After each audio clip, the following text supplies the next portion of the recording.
Hello friends, അപ്പോൾ നമ്മൾ ഇന്ന് ഉണ്ടാക്കാൻ പോകുന്നത് മഷ്റൂം മെഴുക്ക് പുരട്ടിയാണ്. 250 ഗ്രാം മഷ്റൂമാണ് ഞാൻ ഇന്ന് കടയിൽ നിന്ന് വാങ്ങിച്ചിരിക്കുന്നത്. ആ മഷ്റൂം നമുക്കൊരു സ്മോൾ പീസസാക്കി കട്ട് ചെയ്തെടുക്കുക.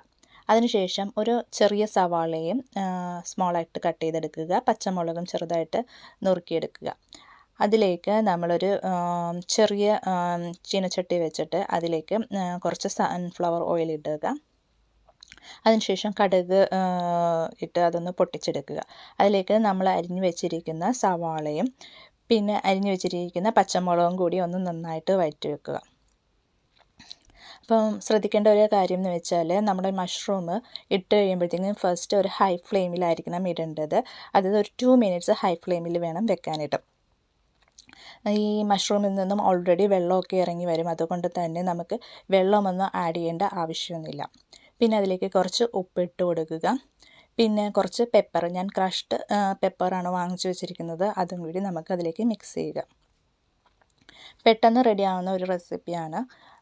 ഒരു 5 മിനിറ്റ് കൊണ്ട് തന്നെ നമുക്ക് ഈ മഷ്റൂം വേവിച്ചെടുക്കാൻ സാധിക്കും. അതിലേക്ക് കുറച്ച് കറിവേപ്പിലയും കൂടി ഇട്ട് വെള്ളം വറ്റിക്കഴിഞ്ഞതിന് ശേഷം നമുക്ക് ഇത് സെർവിങ് ബൗളിലേക്ക് മാറ്റാം. അപ്പോൾ ക്രിസിന് ഭയങ്കര ഇഷ്ടമുള്ള ഒരു കറിയാണ് മഷ്റൂം മെഴുക്ക് പുരട്ടിയത്. അപ്പോൾ അവനെ ഒന്ന് ടേസ്റ്റ് ചെയ്യാൻ ഞാൻ കൊടുത്തു. നല്ല ടേസ്റ്റ് ഉണ്ടെന്ന് പറഞ്ഞു. അപ്പോൾ അത്രയേ ഉള്ളൂ ഗൈസ്. Thank you.